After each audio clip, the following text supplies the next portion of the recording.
안녕하세요. 결혼한 지 20년 된 40대 여성입니다. 지금도 제가 어쩌다 이런 일을 겪게 된 건가 싶은데, 이날이 때까지 제가 얼마나 대단한 업적을 이룬 것은 아니어도 남에게 피해주지 않고 최선을 다해서 열심히 살았거든요. 그런데 최근에 시부모님을 비롯한 시댁 식구들과 겪어야 했던 갈등은 제가 제대로 살아온 게 맞나 싶은 의문을 갖게 하네요. 정말이지, 생각하면 할수록 어이가 없다니까요? 남편하고는 처음 대학교에서 알게 된 사이예요. 다만 같은 전공은 아니었는데 어쩌다 보니 같은 교양 과목을 듣게 되면서 서로 안면을 트게 되었죠. 참고로 당시 저는 2학년이었고 남편은 막 복학한 저보다 4살 많은 선배였어요. 그래서 저는 남편이 남자로 보이고 안 보이고를 떠나 그냥 너무 불편했는데 남편은 아니었답니다. 자기 말로는 저한테서 빛이 나더라며 첫눈에 반했었다나요? 하지만 남편이 아무리 듣기 좋은 말을 해줘도 별로 개의치 않았어요. 사실 그때만 하더라도 저는 누구랑 연애를 하는 것에는 별 관심이 없었거든요. 그래서 남편이 사귀자고 할 때마다 이 핑계 저 핑계 대가며 번번이 거절했는데, 글쎄, 남편이 포기를 안 하는 거예요. 그리고 그게 1년 이상 지속되니까 나중에는 어이없기도 하고 웃기기도 하고, 얼마나 내가 좋으면 저 오빠가 저러나 싶더라니까요. 그래서 결국 알겠다고 했어요. 이제 와서 말이지만 솔직히 당시 제 속마음은 그래 사귀자는 거지 결혼하자는 것도 아닌데 사귀어보고 아니다 싶으면 차버리지 그런 생각도 있었거든요. 하지만 제 예상과는 달리 저희 두 사람의 연애는 8년이나 이어졌고 결국엔 부부의 연까지 맺게 되었네요. 이제 와서 말이지만 결혼까지의 과정이 순탄치만은 않았어요. 사실 결혼 이야기가 막 나오기 시작했을 때만 하더라도 당장 저희 친정 부모님부터가 더는 시간 끌지 말라며 이러다 결혼 안 하게 되면 저도 그렇고 남편에게도 좋을 거 없다시며 성하셨거든요. 그리고 남편은 진작부터 결혼 이야기를 꺼내던 사람이었으니 저희 친정 부모님의 이런 말씀을 너무나 기쁘게 받아들였어요. 그런데 문제는 그 시기에 아버님이 하시던 사업이 부도가 나버린 거죠. 사실 아버님 사업이 조금씩 어려워지고 있는 건 남편을 통해 들은 바도 있고 해서 저도 어느 정도 알고는 있었는데 그래도 그렇게 빨리 무너져 버릴 줄은 몰랐거든요. 정말이지 이걸 어떻게 친정에 말해야 하나. 말 그대로 미치겠대요? 솔직히 헤어져야겠다는 생각은 안 했기에 어떻게 친정 부모님을 설득해야 하나 그 걱정이 더 컸던 것 같아요. 그런데 안 좋은 일은 연달아 온다더니 그게 끝이 아니었습니다. 아버님 사업이 어려워지자 빚쟁이들이 집에 찾아오기 시작했거든요. 그리고 결국 어머님께서 그 사람들을 감당해내지 못하고 알아눕게 되시면서 시댁이 말 그대로 집안이 쑥대밭이 되어버렸죠. 그리고 이 상황을 알게 되신 저희 친정부모님께선 이런 마당의 결혼은 무슨 결혼이냐고 하루빨리 헤어지라 하시대요. 지금이야 친정부모님은 오로지 제 안위만을 걱정하여 하셨던 말씀이라는 걸 알아요. 하지만 당시에는 그런 친정부모님이 어찌나 매정하게 보이고 야속했는지 모릅니다. 게다가 남편한테는 또 얼마나 미안하던지요. 가뜩이나 힘든 상황에 놓인 남편에게 제가 큰 상처를 주는 것 같았거든요. 아무튼 결국 그런 친정부모님을 설득한답시고 제가 단식투쟁을 했어요. 정말 한심하죠. 지금도 그때를 생각하면 죄송한 마음뿐이에요. 그리고 결국 자식 이기는 부모 없다고 친정부모님께서 저희 두 사람의 결혼을 허락해 주셨습니다. 저희가 결혼식을 올리던 즈음에는 시댁의 가세는 기울 대로 기운 상황이었고 그렇다 보니 결혼 비용의 80% 이상을 제가 부담해야 했어요. 저희 친정이라고 돈을 쌓아놓고 사는 것은 아니었지만 그래도 상황이 상황인 만큼 친정부모님이 애를 많이 써주신 거죠. 서울 구석에 있는 아파트긴 했어도 저희들 시작하기엔 부족하지 않을 아파트도 하나 마련해 주셨고요. 그런데 결혼식까지 다 올리고 나서야 시부모님이 하시는 말씀이 가관이었습니다. 저희만 잘해놓고 살면 그만이냐며 친정에서 그 정도로 해줄 여유가 있으면 저라도 나서서 시부모님이 어렵게 생활하고 계시니 그쪽도 좀 마음을 써주시면 안 되겠냐 하고 한번 물어보지 그랬냐셨거든요. 어이가 없었죠. 차라리 이런 이야기를 결혼 전에 들었더라면 결혼 자체를 다시 생각해봤을지도 모를 만큼 충격도 컸어요. 결혼 전에 제가 몇 번 배웠던 시부모님은 이런 분들이 아니셨는데 돈이 뭐길래 사람을 이렇게 바꿔놓나 싶기도 했고 정말이지 별의별 생각이 다 들더라니까요. 그런데 그때 남편이 상식적으로 그게 말이 되냐?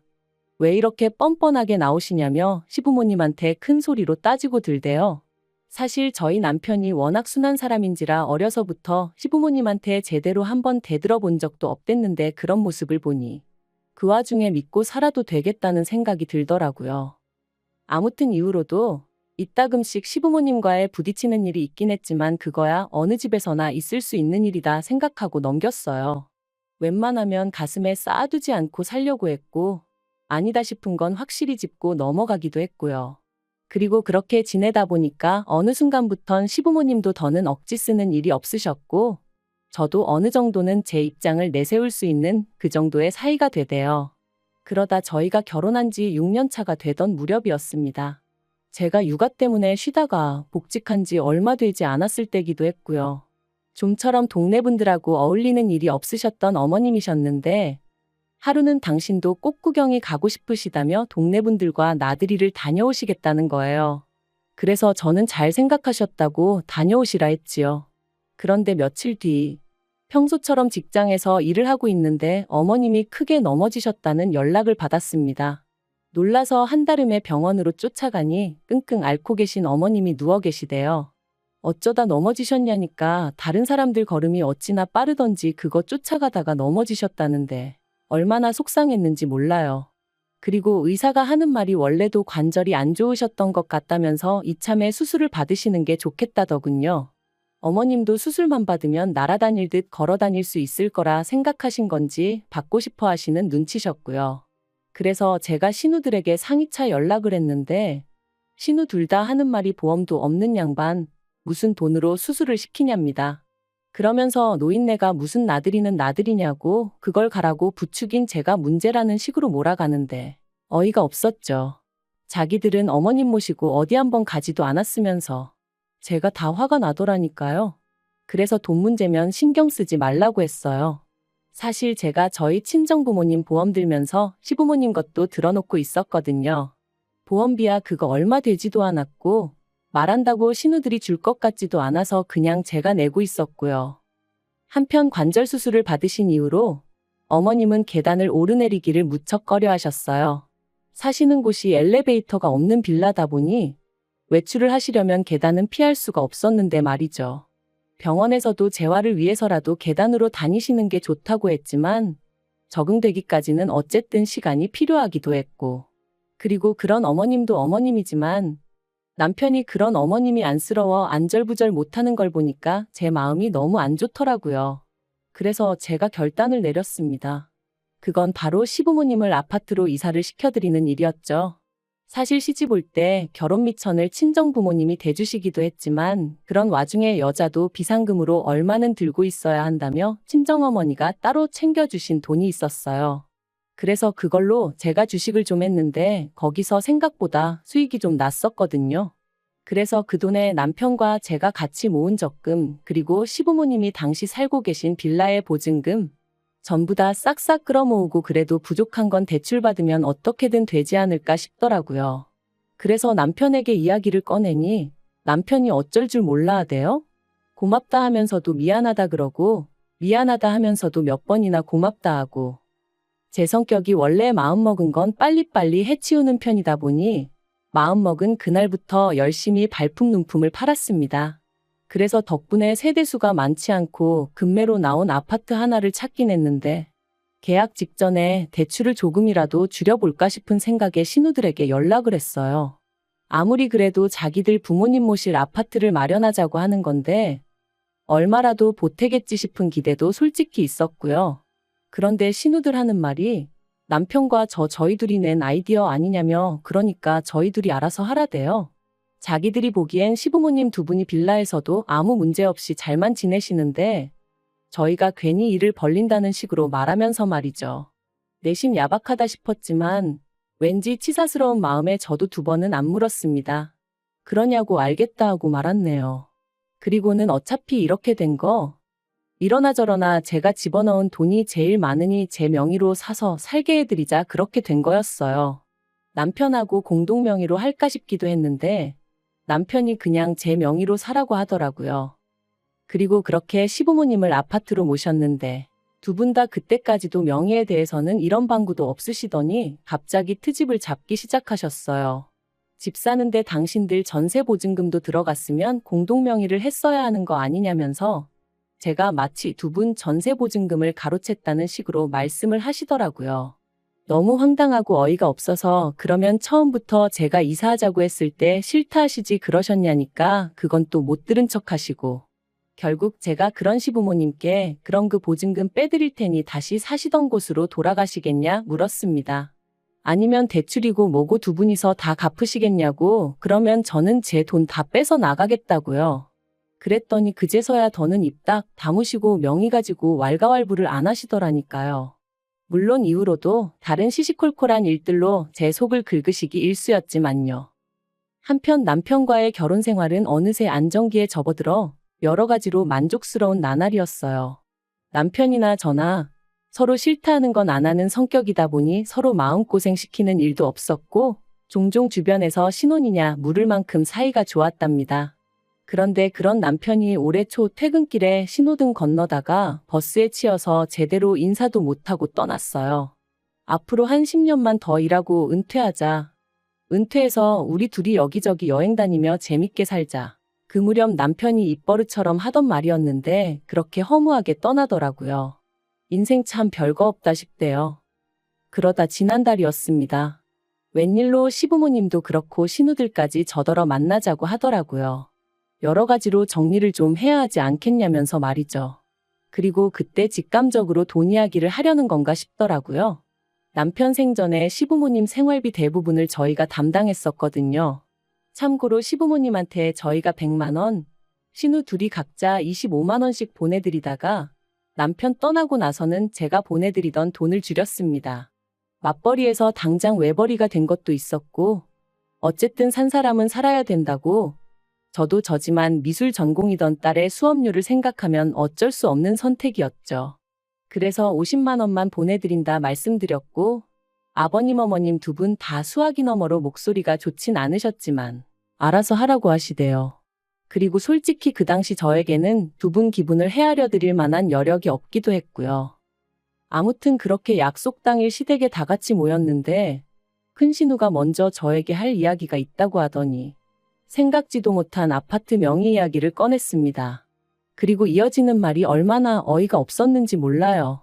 한다는 소리가 아들 잃은 부모 마음이 오죽하겠냐 하더니 아버님 어머님 두 분 다 너무나 외롭고 헛헛해 하신다면서 이참에 두 분 살고 계신 제 아파트 명의를 두 분 명의로 바꿔드리면 안 되겠냐는 거예요. 그러면 하다못해 아들이 당신들한테 집이라도 해주고 떠났다 뭐 이런 위로를 받으실 수 있지 않겠냐면서 말이죠. 그리고 저는 그런 말도 안 되는 소리를 듣고만 있을 수는 없더라고요. 그래서 제가 비록 대출을 남편하고 같이 갚긴 했지만 그래도 제 명의인 아파트인데 명의를 바꿔드린다고 아버님 어머님이 위로를 받으신다니 뭔가 좀 말이 안 되는 것 같다고 싫다고 했네요. 그랬더니 그렇게 안 해주면 제가 언제든 두 분을 내쫓을 수도 있는 거 아니냐며 시부모님이 불안해서 어떻게 사시겠냐고 뭔가 믿고 의지할 만한 그런 게 있어야 할 거 아니냐대요. 그리고는 한다는 말이 걱정 말라며 시부모님 돌아가시고 나면 그 아파트는 다시 저에게 오게 해주겠다는데 솔직히 그 말을 어떻게 믿나요? 막말로 제 손 떠나고 나면 끝이잖아요. 그래서 그래도 싫다. 왜 일을 복잡하게 만들어야 하냐 하고는 거절했습니다. 그랬더니 신우 둘 다 우리 가족을 못 믿는 거냐며 길길이 날뛰는데 못 믿는 건 오히려 시부모님이나 신우들 아니냐 했네요. 제가 재혼이라도 할까봐 걱정되니까 제 아파트라도 어떻게든 가져가려고 그러는 거 아니냐고요. 그러자 신우가 시부모님 재산도 제가 다 가져갔지만 그래도 자기들은 아무 말도 안 했었다면서. 그런데 저는 그 말을 들으니까 우라가 치밀더라고요. 막말로 그 얼마 되지도 않는 전세보증금 진작에 내드리고 세입자를 받았으면 아니 아예 팔아버렸으면 1억은 우습게 남겨먹었을 텐데 말이죠. 아무튼 어쨌든 제 딴에는 어떻게든 시부모님을 좀 더 편하게 계시게 할 생각이었는데 신우한테 그런 소리를 듣고 앉아있으니 내가 무슨 쓸데없는 짓거리를 했는가 싶었습니다. 그래서 마지막으로 대화를 나누고 2주 만에 시부모님한테 이사하실 집 알아보시라 했어요. 지금 살고 계신 아파트 사는데 보태셨던 두 분의 보증금도 제가 10원 하나 안 빼먹고 고스란히 돌려드릴 거니 그 돈에 맞춰서 이사하시라고 했죠. 그랬더니 이제 난리가 났어요. 신우들도 저더러 아무리 자기들 오빠가 죽었어도 그렇지 하루아침에 이렇게 나올 수가 있냐면서.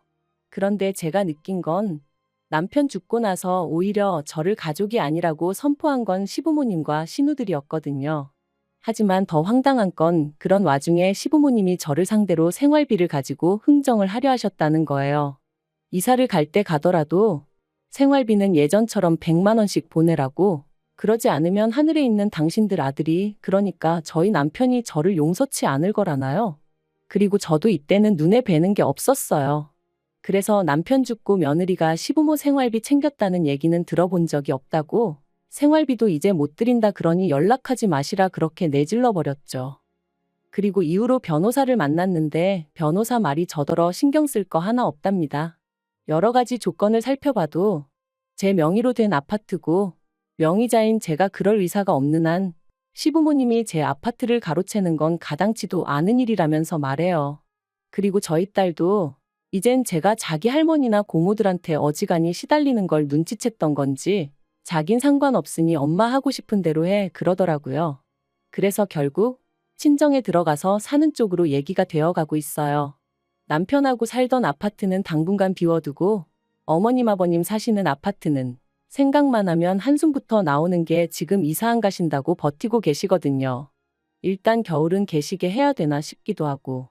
아무튼 내년 봄쯤에는 앞으로 전망이 어떻건 간에 그냥 팔아버리려고요. 솔직히 시작부터 받은 거 하나 없었어도 남편을 생각해서 시부모도 내부모다 생각하고 두 분 돌아가시는 날까지 며느리 도리는 다 하려고 했는데 저 혼자 한 약속이지만 지키지 못하게 된 현실이 남편을 생각하면 미안하고 그래요. 하지만 남편도 그곳에서 저를 이해해주고 있겠죠. 아무튼 당분간은 제 마음 추스리고 애만 보면서 살렵니다. 시댁 쪽은 생각도 하지 않으려고요.